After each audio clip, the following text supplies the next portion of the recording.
Welcome to This is the Gospel, an LDS Living podcast where we feature real stories from real people who are practicing and living their faith every day. I'm your host, KaRyn Lay. Okay, pop quiz time. When you hear today's theme, sacred ground, what are the first words that pop into your head? I'll give you just a minute to think about it. And now I'll tell you that I conducted a highly scientific study around the LDS Living offices. And here are just a few of the words and phrases that came to mind for some of my friends. Trees, light, field, holy place, sacred grove, Joseph Smith, and temple grounds. Maybe some of those were the same things that you thought of, and maybe you thought of something totally different. I, for one, thought of the words Native American because of the beautiful spiritual tradition that culture has around burial spaces. But it was interesting to me that so many of the words that my friends thought of were related to the first vision: grove, trees, light, Joseph Smith. It is true that our whole team has been knee-deep in participating in President Nelson's invitation to really celebrate the 200th anniversary of that miraculous event. But I kind of think that even if that weren't the truth, we'd still make all of those associations. As members of the Church of Jesus Christ of Latter-day Saints, we have this unique privilege of having a modern origin story that includes a seminal, transformative, divine event happening in a decidedly ordinary place.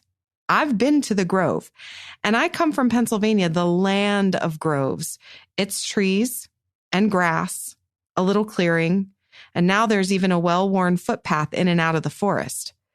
What makes it special is not the location in and of itself, but what happened there has transformed those trees and that grass into something special and dedicated, set apart, holy.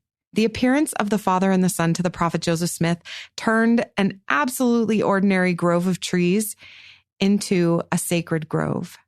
And we who believe get to celebrate that event and honor that place. It's so cool. Well, in today's episode, we have 3 stories of holy experiences that could have happened anywhere, but they didn't. And how those places became sacred ground for the people who tread there are stories we're excited to share. Our first story comes from Brad, whose sacred ground moment came during a particularly difficult time as a missionary in Chile. Now listen, I know we normally start with just first names, but the voice of Brad Wilcox is so recognizable that it wouldn't be fair to you not to just tell you it's Brad Wilcox. Otherwise, you'd spend the whole time wondering, is that Brad Wilcox? We're not monsters. So here's Brad Wilcox.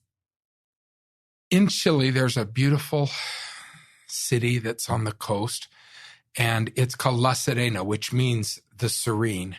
For me, it will always be a sacred grove. It will be a place where I came to know God. When I was a young man and I received my call to Chile, I was excited to go and share my testimony of the gospel. And it's not that I didn't have a testimony. I mean, I wasn't going on a mission without a testimony. But really quickly, I realized that my testimony was not as personal and not as deep as it needed to be.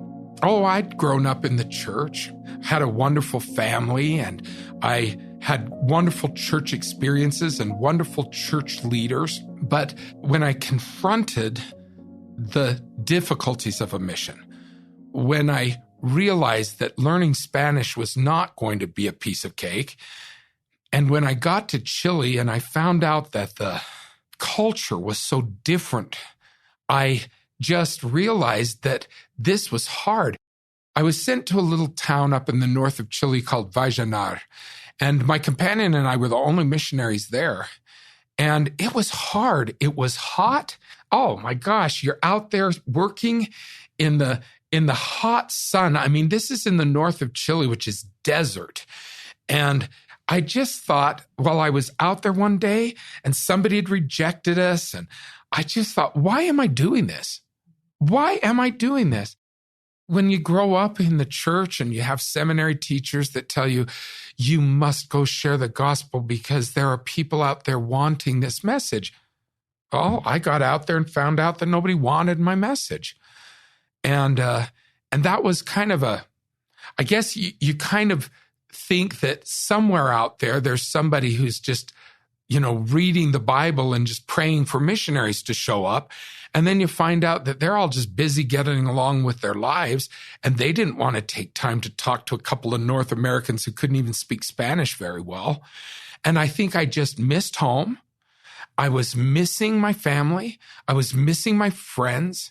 I was missing the involvement that my life had had before.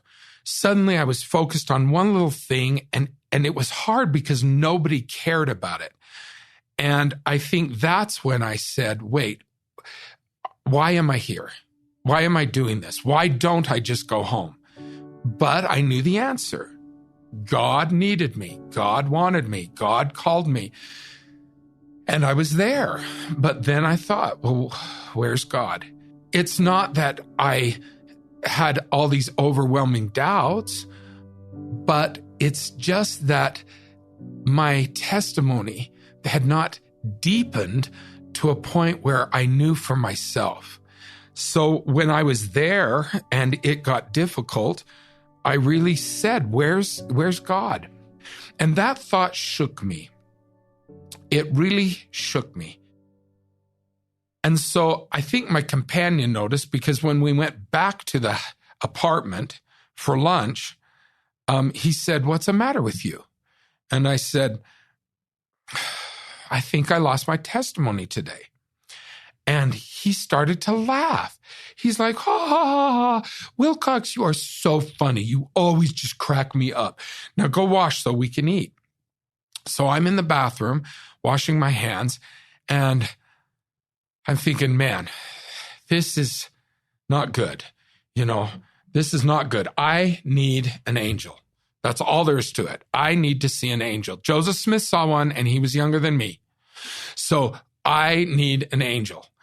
And so we got through the rest of the day. And then that night, I got up on the top bunk. I always chose the top bunk. One, because it was a little closer to heaven. And two, it was a little farther from the fleas. But there I was, and I knelt down in my top bunk. And with all the faith that I could muster, I said, God, are you there? And suddenly my room was filled with light. And then the car passed. Joseph Smith gets a vision. Brad gets headlights. That's what I got, a car passing. And then I was really disappointed because, I'd finally prayed with faith, really prayed sincerely. And that was the answer I got. And I felt kind of ripped off because, we'd been teaching people that if you read, if you study, if you pray, then you can know the truth. Well, here I was asking, and I felt like my prayer wasn't being answered. But that was a wake-up call for me, because as I laid there, I thought, have I really read as much as I should have? And have I really pondered as much as I should have? Have I prayed beyond the thank thee for everything, please bless everybody prayers that I had given my whole life? And so that was a turning point for me. And the next morning I woke up with such a desire to read. I read the Book of Mormon. I read the Doctrine and Covenants. I read the Pearl of Great Price. I read the Miracle of Forgiveness. I read A Marvelous Work and a Wonder. I just read, and suddenly I just could not get enough as I read and as I pondered. Now, we had a zone conference, and our mission president came, and he did interviews, and I was a young missionary in the mission. I hadn't been there all that long. And so I was still, really worried about making a good impression on my mission president.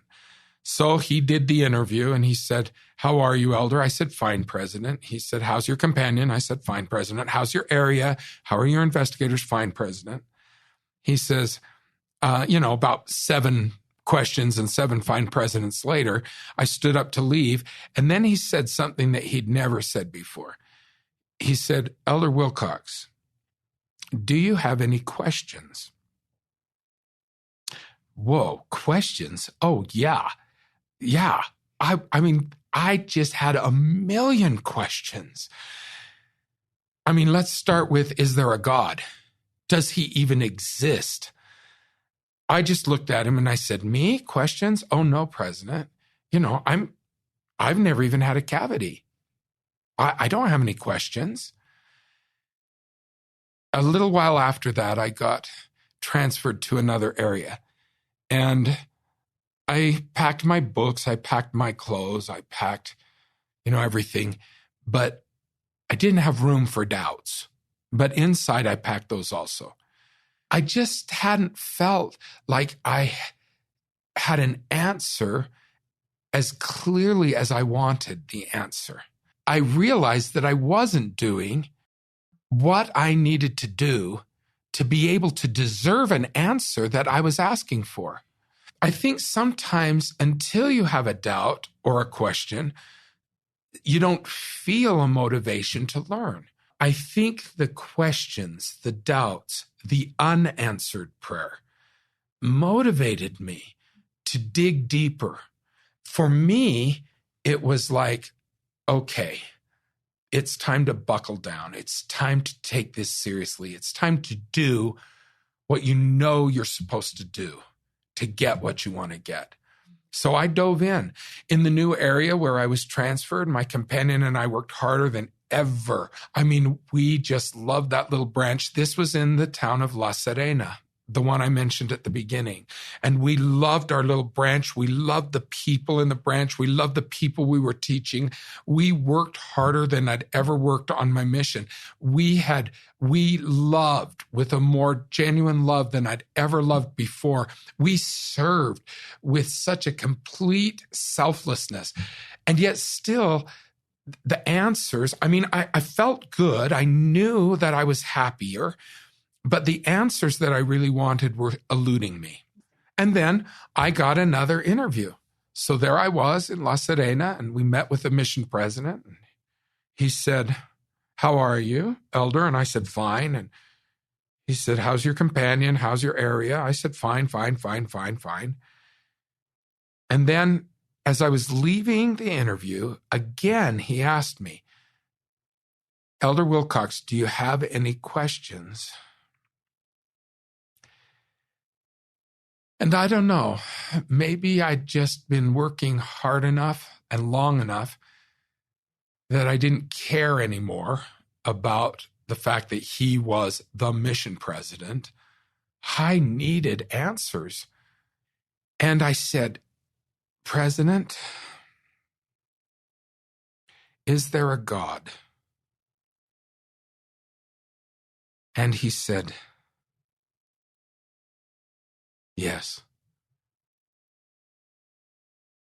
That was it. No quotes from the brethren, no scriptures, no judgmental looks, just one word, yes. And I said, President, does he know me? With all of his numberless children, on all of his numberless worlds, does he know me? And President Day said, Brad Wilcox, he knows you by your first name. And then I said, President, does he love me? I mean, even with all the stupid things I've done and all the dumb mistakes I've made, does he love me? And he said, yes. And that was it. The Spirit just washed over me, confirming the truthfulness of my mission president's words. Suddenly that answer was so clear and so personal. Suddenly I knew for myself, the Spirit spoke to my spirit that became such an anchor for my soul and such a foundation for my testimony. And I thought, why didn't he just answer me? Months earlier, why didn't he just answer me? The first time I crawled up on my top bunk and prayed, "Are you there?" Why didn't he just answer me then? But then I thought, if he had answered me then, would I have studied as hard as I had studied? Would I have read with the ravenous desire that I read? Would I have pondered as deeply as I pondered? Would I have talked to mission companions about the gospel? Or would I have just kept shooting the breeze and wasting time? I mean, would I have served as sincerely as I served? And I realized that I wouldn't have. If God had still been holding me above the water, I never would have learned to swim. And it's when he finally let my head dip below the water, which scared me. That's what finally motivated me to search and to do what I'd been instructed to do. And so even now, sometimes when I might wonder, I go back to that moment. And that's why Chile is sacred ground for me. That's why that little town of La Serena is as sacred to me as the sacred grove is to Joseph Smith.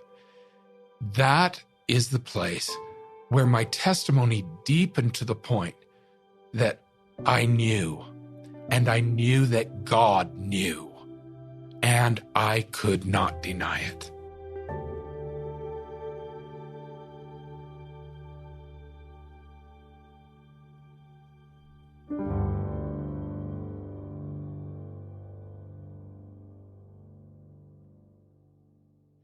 That was author and teacher Brad Wilcox. I love that Chile became a sacred place for him because of both the depth of his struggle and the brilliance of light that he found there. It reminds me of Joseph Smith's description of that thick darkness that gathered around him in the grove that was trying to convince him that he was doomed to destruction. And then, of course, my favorite part to share when I was a missionary, that welcome moment of illumination when a pillar of light above the brightness of the sun descended gradually upon him. It seems to me that often our sacred ground is defined by moments that are symbolic of the salvation that comes from Jesus Christ and his atonement. Darkness turned to light. Death turned to everlasting life. Despair turned to hope.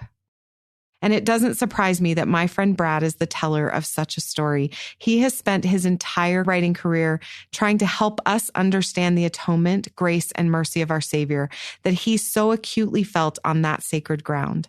And we're all just a little bit better because of it. Our next story comes from Cody, who allowed a wet, cold, barren patch of desert to be transformed into a place where the fire of her testimony could burn brightly. Here's Cody. I was 15 years old. This was in 1989, and I had a big tennis tournament that I was supposed to be competing in that day. And my family, extended family, all showed up to come and cheer me on, but I didn't. I had gotten high with some friends earlier in the day and kind of had lost track of time and just really was oblivious to any of my responsibilities.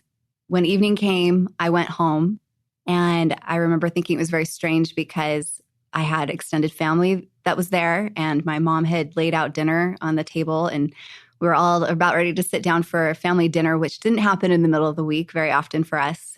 And when we sat down to eat, a knock came at the door. When it was open, two large men came in, and I was told that I was going to be just living in the wilderness for an untold number of days. And it was a wilderness survival program meant for troubled youth. At an early age of about 12, I was introduced to recreational drugs, drinking, smoking, and I associated with people that were a lot older than I was. And so I just was surrounded by a lot of influences that affected me at such a young age. On the surface, I think people probably looked at me as somebody that was a good girl. I grew up in a home that was a pretty normal home. It was a good family. My parents, members of the church. I was baptized, but I wasn't in a place where I had my own strong testimony. I was a competitive athlete. I was doing well in that. But, after time, the more and more you get involved in these kinds of things, the more you go down a kind of downward spiral. And by the time I was 15, that was when my parents started recognizing that there was a serious problem that was going on. I think they realized that they needed to do something drastic.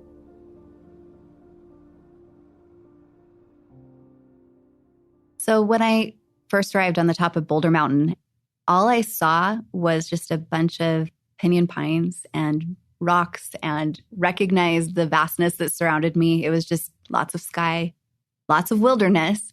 And the men that ran this program were ex-Navy SEALs. And so their tactics were to be as frightening as possible. They yelled. They didn't talk. They yelled. They yelled at you. They gave me these clothes that had been sent down, by my mom. My mom had gathered ahead of time. They said that that's what I needed to wear, but that was all that I was going to possess. That later they would give me a knife and they would give me an army poncho. Those were the only two items that we had in our possession. I was put into a group. There were some other kids that are my age, so anywhere between 12 to 18, that had been there already for about a week. I was very frightened.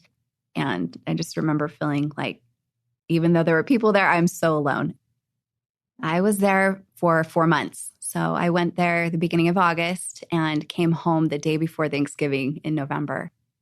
During the first couple of weeks that we were there, we had actually a Native American guide that would teach us how to recognize edible plants and how to find water and how to build fire and how to create shelter and things like that. And that's what we used our knife for. We used this kitchen knife to be able to cut down the types of woods that we needed in order to make a fire-making kit.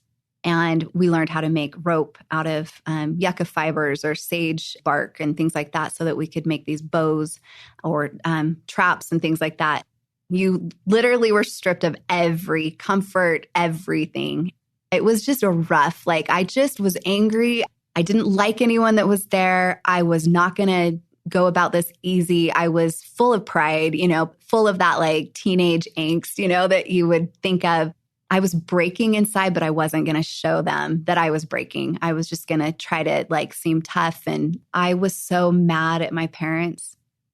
I never really wanted to see them again. My plan was to never, ever go home again. I don't know how I would have worked that out, but that's how I felt at the time. I felt betrayed. I felt more and more determined to not have a relationship with my parents and to just get as far away from them as possible.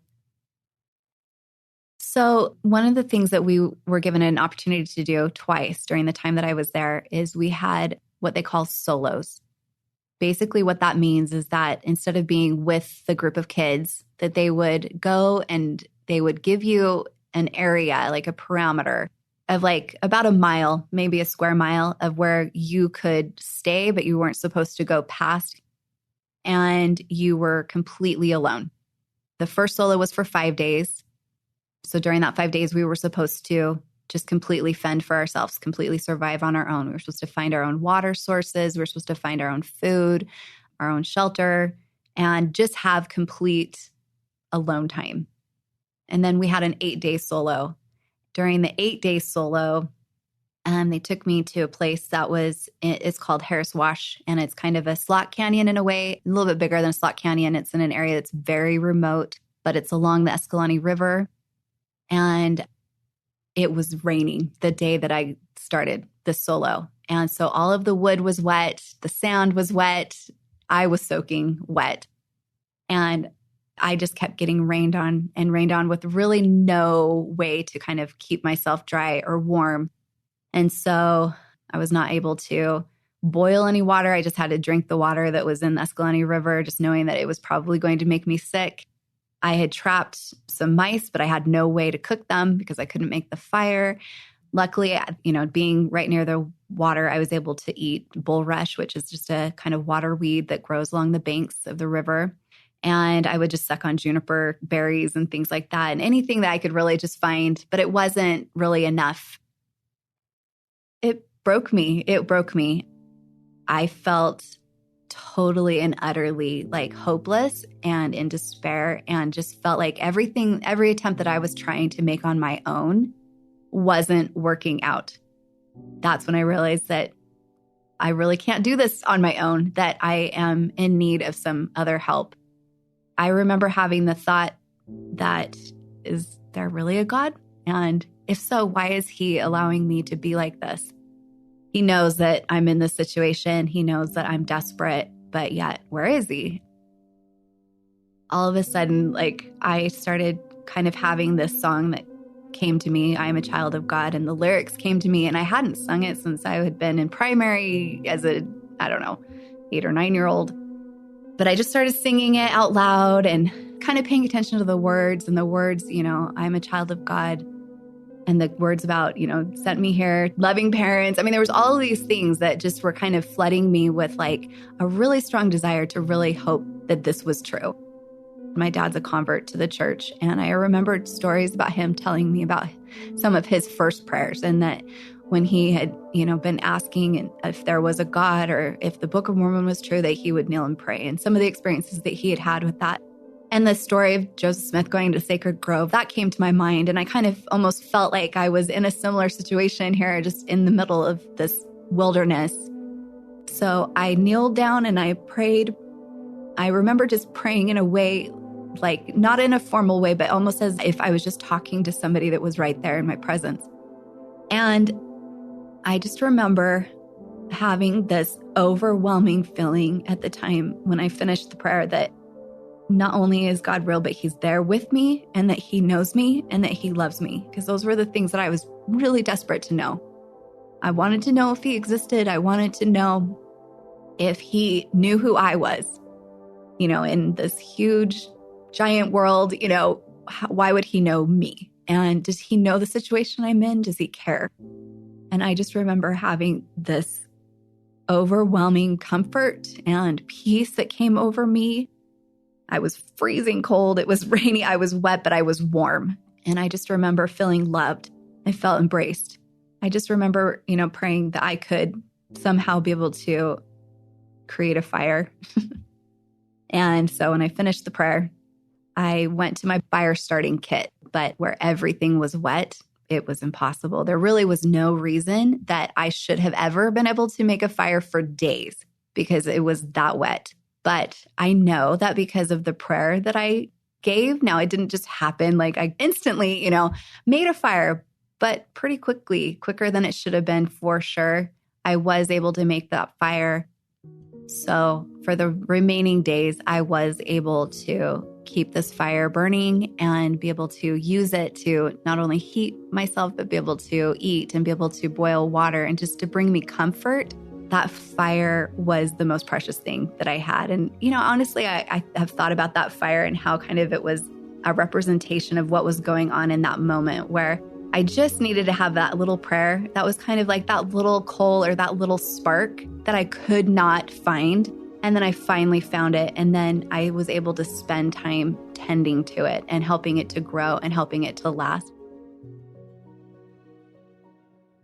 After the 8 days, the group of kids, they started becoming gathered by the leaders, and they would kind of hike through and gather each one of us, and we would join back up with the group. And I was out in the wilderness for probably another month. We still continued our day-to-day hiking, but my experience during those hikes completely changed, where I used to be somebody, I'm a pretty talkative person, so I would be like talking with the other kids. I would be, giving other people a hard time or whatever. I'd like to joke and do things like that. But instead, I became very quiet and kind of reflective. And what I was doing was praying. I was praying 24/7. And so during that time, that's when I really felt like my relationship really grew with our Father in heaven. I recognized that he's not just this like distant being that just, every once in a while throws down a miracle. He's there. He knows me and he loves me, and he wants to just hear all of the random thoughts that I had in my head. He could understand, and he would give me little signs here and there that, yep, he was listening and he understood what I was feeling. And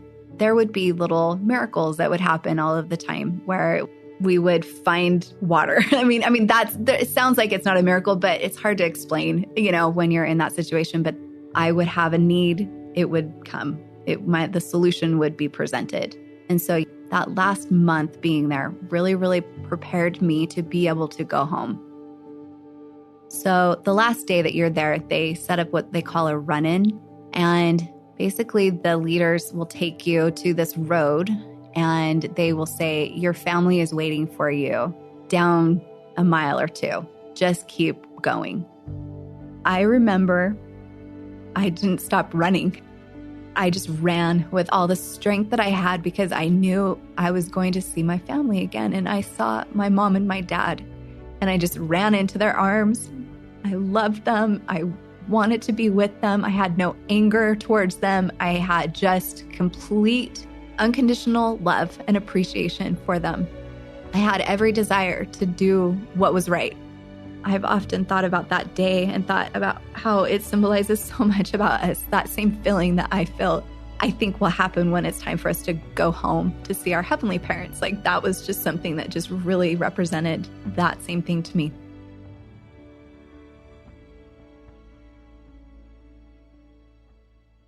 We stayed in a little hotel in Escalante, Utah called the Circle D Motel. And I was able to take a shower, and I took like a 2-hour shower and I just kept looking down at the floor to see when it would finally be clear. I was just covered in soot and dirt, and we didn't bathe. We didn't brush our teeth. We didn't do anything like that for 4 months. And so you can only imagine, but I'm sure I smelled amazing when I hugged my parents. I'm sure they were trying to not gag. I don't know. I just remember just having all of these little things that we totally take for granted now, that as a 15-year-old, I all of a sudden recognize like how blessed, how lucky we are. That experience of that prayer and that just total without a doubt answer, that has stayed with me for the last 30 years. But at that time, it didn't immediately like make me think that the church was true. It was the foundation, but a lot of times I still didn't go to church. I would go out to the wilderness. I'd go up into the mountains. It wasn't until like a year later that I ended up actually reading the Book of Mormon for the first time and reading it pretty quickly and having saying a prayer, wondering if this is also true, and just having that confirmation that it's true. Then at that point, it was like, there's no turning back now. I just wanted to read my scriptures all the time and listen to Janice Cat Perry. That's who I wanted to be, which was so different than what I was before all of this happened. There has been a lot of criticism about the particular program that I was in. And I know my parents received a lot of criticism from others that thought it was too harsh of a program. I know that this program was eventually shut down by the state. There were a lot of things that happened while we were there that shouldn't have happened. But I wouldn't be the person that I am. I think back on any time, actually any trial that comes my way, that's where my mind goes, is back to that 4 months that I was out there. I think that when we think of the sacred places in our lives, that it doesn't always have to be a physical place, a location. A lot of times it can be the times in our life, the place in our life that made the biggest difference, that put us on the road that we were meant to be on.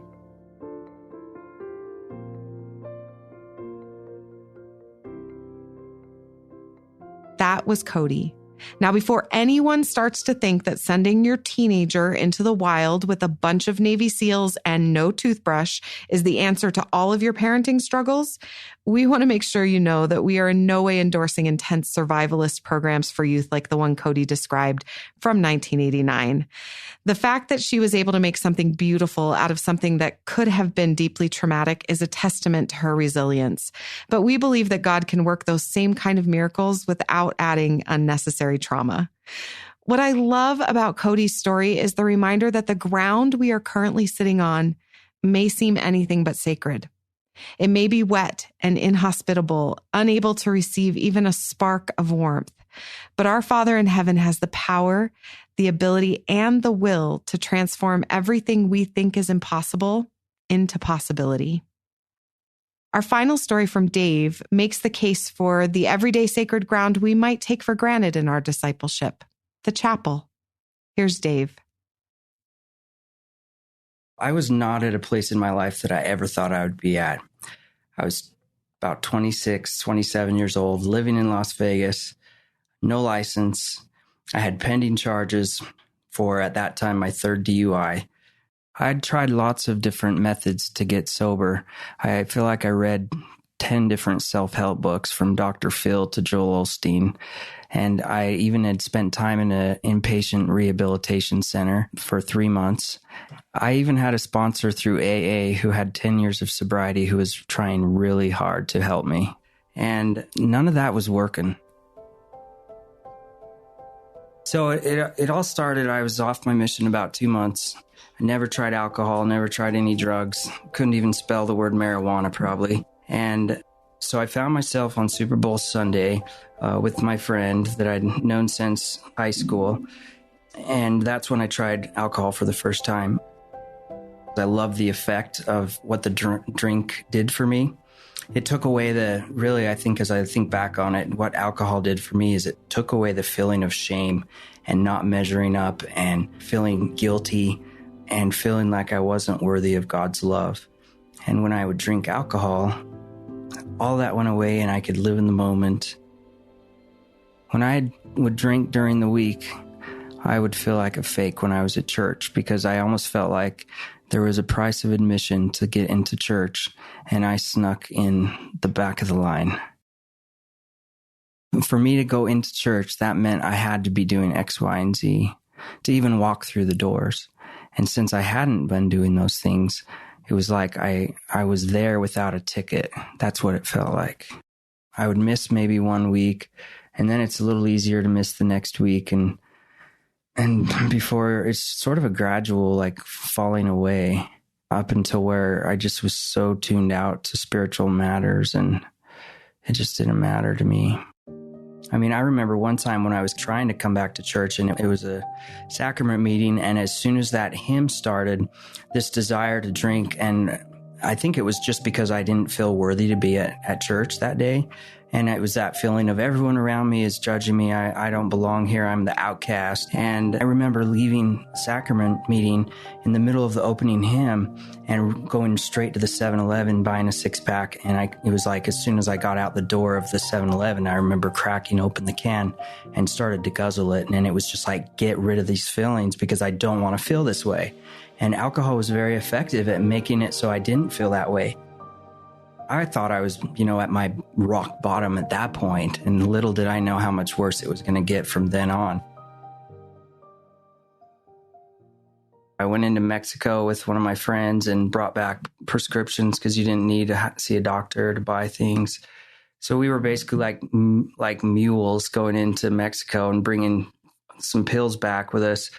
And we stopped to drink right before we got out of the border, and he ended up getting a DUI, and I was with him in the car. And so next thing I knew, I was in downtown San Diego jail. I probably hadn't prayed in 2 years, and I was so disconnected from spiritual matters. But at that point, I remember a prayer to Heavenly Father where I just said, please help get me out of this jail cell, and I promise I will not drink again. And I meant it at the time. I feel like I was genuinely... my desire was to stop because I didn't want to keep finding myself in these situations that I thought I never would find myself in, like a jail cell, for example, where your freedom's gone. And I remember feeling like a monkey in a cage. And it was the worst place I'd ever been in my life. And so the idea was, if you get me out of here, God, then I will never drink again, and I will fly right. I will straighten up as a good soldier, and I'll become active. And at that point, I thought it was a turning point in my life that I could actually do that. I'm not even kidding. The next day, I remember the guard saying to me, belt, roll up, which meant basically get your mattress pad and roll it up. And I said, okay, what's going on? And he's like, you're getting released. And basically all 3 felonies were dropped. So yeah, God definitely came through for me. He got me out of jail miraculously. I think I made it a weekend after getting out of jail that there I was back in the liquor store line buying more whiskey when I thought I was done. As soon as that desire, the temptation to drink came back up, it's like I had no defense against it. I gave right into that temptation again. Yeah, I was desperate. My friend Fred said, "Dave, I know enough of your past to know that your upbringing and the LDS church, and I suggest that you find a way to go get close back to that, because I can't really help you anymore." We were basically at that crossing point. And he said, "Dave, reach deep and see what you can do." It was a Saturday afternoon, and I thought, well, I know there's a chapel on Warm Springs and Eastern. I think I'll go there. And I got my bike and I started to pedal. Immediately, the destroyer, the adversary, started to put thoughts in my head like, don't go back to the chapel, like give up. And it's another thing that he does is tell me if I start, it's all or nothing. And it's like, okay, you're heading back to the chapel. I hope you know this means that you're going to be temple worthy in a year. And those are the kind of things that get me discouraged. Like, oh, that's too insurmountable. But nonetheless, I pushed on. I got to that chapel, super sweaty. And I didn't even think that the chapel would be open because there was actually just one car in the parking lot. My plan was actually to go sit under a tree because it was super hot in Las Vegas in the middle of July. And I thought I would go sit under a tree at the chapel, but at least I would be at a chapel. And that's when I would pour my heart out to God and say, I don't know where to turn next because my life is being ruined by my constant decision to drink alcohol. I tried a door and it actually opened up. And I went in there and I could hear some beautiful piano music coming from the chapel. I peeked into the chapel and I saw the chorister playing the organ, practicing probably for the hymns for the next day. I still remember walking through the chapel and oh my gosh, what a feeling of overwhelming peace that I had missed for so long. I walked down the hall and flashed back to when I was a little kid and running through the halls on my way to primary class. And I just remembered back to the feeling I used to have as a kid where the world was great and I didn't have to worry about what I had done. I walked down the hall and I opened that primary door and I went in and I grabbed one of those little tiny chairs and I set it down. And again, my thought was, I just need to sit in here and pray. I'll sleep in here if I can, but I need to feel the Holy Ghost. I was so desperate to feel some spirituality in my life. I started to pour my heart out to God, and just that surrender, help me, please. There was no real bargaining like I had done in the past. It was just kind of like, help me. And I looked up, and there in the middle of the room of the primary was a picture of the Savior. And it's that picture where he's wearing the red robe. And those eyes were just telling me, I love you, Dave. I felt him saying, Dave, I'm your advocate. You don't need to do this alone. Thank you for asking for my help. Now accept it and embrace it, and let's do this together. I had that feeling that I was being hugged. I know that I needed to be in the chapel that day because it was a giant step for me to even go back to a chapel. But I think that maybe it displayed some humility and it allowed me to start on that path back. I had several relapses after that point, but I had some hope. That's when I realized that I was no longer an outcast. God wanted me back in his arms. And I know that his love is what I need every single day. I think the door was open that day because God wanted me to know that the door would always be open for me, that he was never going to shut me out, that I could come back anytime. God set up the environment for me by giving me an empty building, an open door. I didn't have to worry about what I was wearing. Didn't have to worry about what I had done. There was essentially no price of admission that day. I know that chapels are for spiritually sick people that need to be well. The temple was might as well have been on another continent. There was no way I saw myself getting into the temple. But the chapel was realistic. I had passed the chapel on the bus, and I could go back to a chapel, even if just to sit on the grass. I walk into the chapel now knowing that I'm going to find the Savior inside, and that He's my advocate. He's my big brother that's glad I'm there. He's like, Dave, I'm glad you're home. Come on inside. Kick your feet back and enjoy the Spirit today. And this will help recharge your batteries. And you're going to learn more about me here. You're going to remember what it was like to be a child in primary and to feel okay. And now I have access to that wherever I go in the whole world now. I don't even need a recommend to go to the chapel. I can go there now, and it has become a sanctuary to me.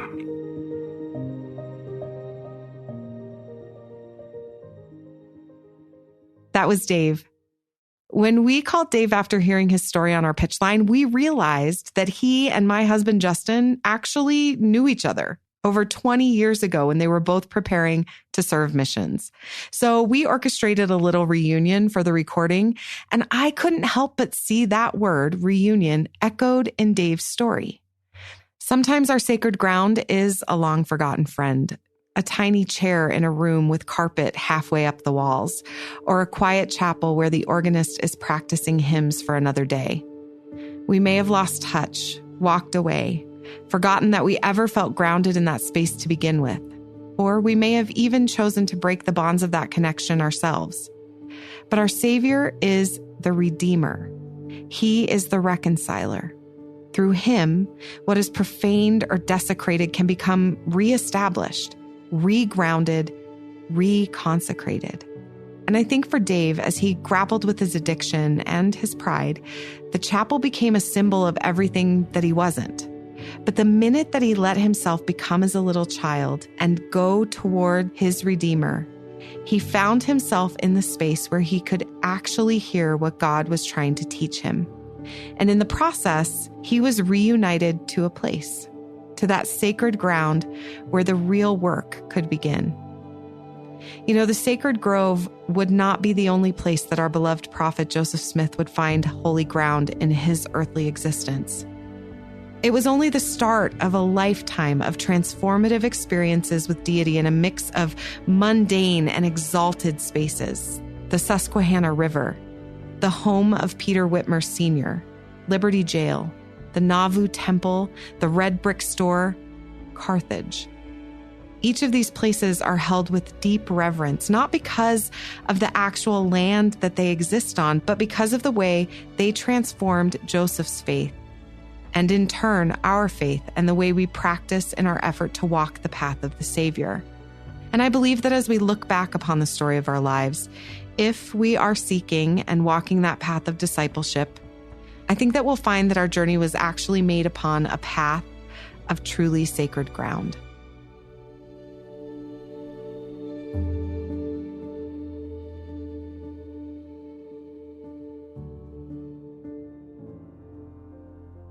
That's it for this episode of This is the Gospel. Thank you to Cody, Dave, and Brad for sharing their stories and their faith.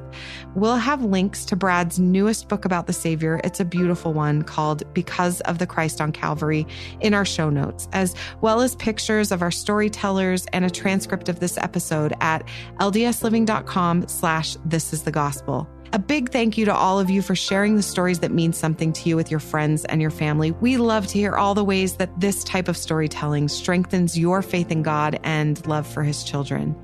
If you have a minute, just a minute, to leave us a review and a rating on iTunes, that's another way that you can share the good stuff. Every review helps us to show up in the search for more people.